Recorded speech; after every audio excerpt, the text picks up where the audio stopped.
নমস্কার বন্ধুরা, tooth brush সিরিজের এটি দ্বিতীয় ভিডিও।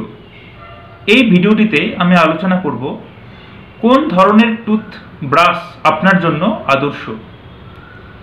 বাজারে এত ধরনের টুথব্রাশ আছে যে এখান থেকে নির্ণয় করা বা শনাক্ত করা খুব মুশকিল যে আপনার জন্য কোনটি আদর্শ।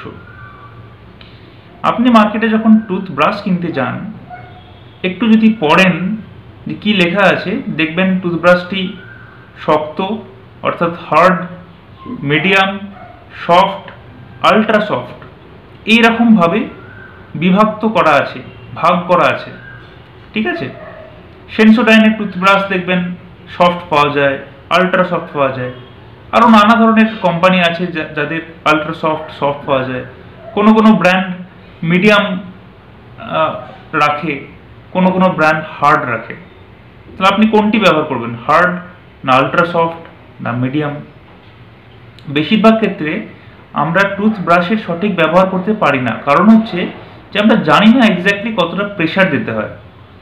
বেশিরভাগ ক্ষেত্রে আমরা ক্লিনিকে দেখেছি, আমাদের চেম্বারে দেখেছি যে ফল্টি টুথব্রাশ অর্থাৎ ভুলভাবে বেশি প্রেশার দিয়ে টুথব্রাশ করার জন্য দাঁতের ক্ষয় কিন্তু অনেক পেশেন্টের দেখা যাচ্ছে দাঁতের ক্ষয় হয়ে গেছে অনেক বেশি প্রেশার দিয়ে করার জন্য। তাহলে আমি ধরে নেব যে আমরা যে টুথব্রাশে প্রেশার দিই এটি সাধারণত বেশি প্রেশার দিই এবং পদ্ধতিও কিছুটা ভুল করি। সেই জন্য আমরা সব সময় টুথব্রাশ ব্যবহার করব সফট। যদি কেউ অলরেডি জোরে ব্রাশ করার জন্য দাঁতের ক্ষয় হয়ে গেছে এবং ডাক্তারবাবু বলেছেন যে আপনি ব্রাশ একটু সাবধানে করতে, তার জন্য আলট্রা সফট অর্থাৎ নরম ব্রাশ ব্যবহার করতে হবে। নরম বলতে হ্যান্ডেলটি নরম নয়, আপনি যে জায়গাটা দিয়ে ব্রাশ করছেন দাঁতের ভেতরে যে জায়গাটি আছে অর্থাৎ ব্রিসেলস, সেই দাঁড়াগুলো ব্রিসেলসগুলো যেন সফট হয়। ওই টুথব্রাশের গায়ে কিন্তু লেখা থাকবে, প্যাকেটের গায়ে, যেটি মিডিয়াম না সফট না আলট্রা সফট। আপনি ব্যবহার করুন সফট বা আলট্রা সফট। আলট্রা সফট বা সফট আমাদের দাঁতের জন্য আদর্শ। মিডিয়াম বা হার্ড কিন্তু ব্যবহার করলে দাঁতের ক্ষয় হতে পারে। আমার রেকমেন্ডেশন হচ্ছে সফট ব্যবহার করুন। নেক্সট হচ্ছে টুথব্রাশের যে হেডটি আমি মুখের মধ্যে ঢুকিয়ে ব্রাশ করছি, তার সাইজটা কতটা বড় হতে পারে।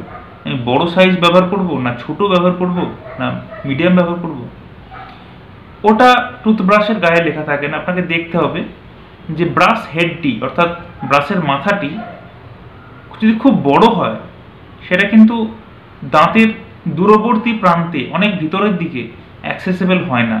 আপনি চেষ্টা করবেন মিডিয়াম ব্যবহার করতে। একটা খুব ছোট হয় বাচ্চাদের জন্য কিন্তু ছোট হেড ব্যবহার করতে হবে, ছোট হেড। টুথব্রাশের হেডটি যেন ছোট হয়। বড়দের জন্য মিডিয়াম হেড। বড় যদি আপনার লাগে যে এই টুথব্রাশের মাথাটা কিন্তু অনেক বড় মনে হচ্ছে, কিনবেন না, মিডিয়াম। ঠিক আছে, তাহলে দুটি জিনিস মাথায় রাখবেন।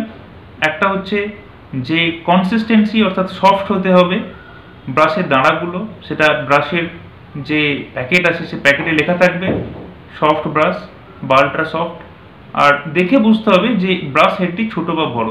আরেকটি ফ্যাক্টর যেটা আমার মনে হয় ইম্পর্টেন্ট, সেটা হচ্ছে যে ব্রাশ কত দামি কেনা উচিত।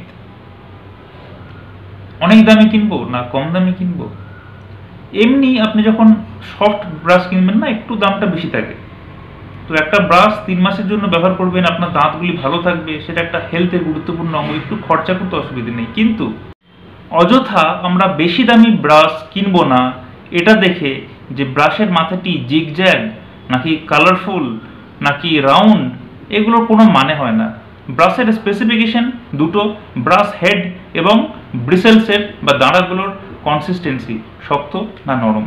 এছাড়া কিন্তু বেশি দামি ব্রাশ কেনার কোনো যৌক্তিকতা নেই ব্রাশের কালার দেখে বা ব্রাশটা দেখতে কতটা ভালো, জিগজ্যাগ প্যাটার্ন না স্পাইরাল প্যাটার্ন না রাউন্ড আছে না ডিফারেন্ট স্টেপ বাই স্টেপ ব্রিসেলসগুলো আছে, এগুলো দেখার কিন্তু কোনো প্রয়োজন নেই। Soft and medium toothbrush for adults, for children, soft and small head toothbrush. Thank you very much for patience listening.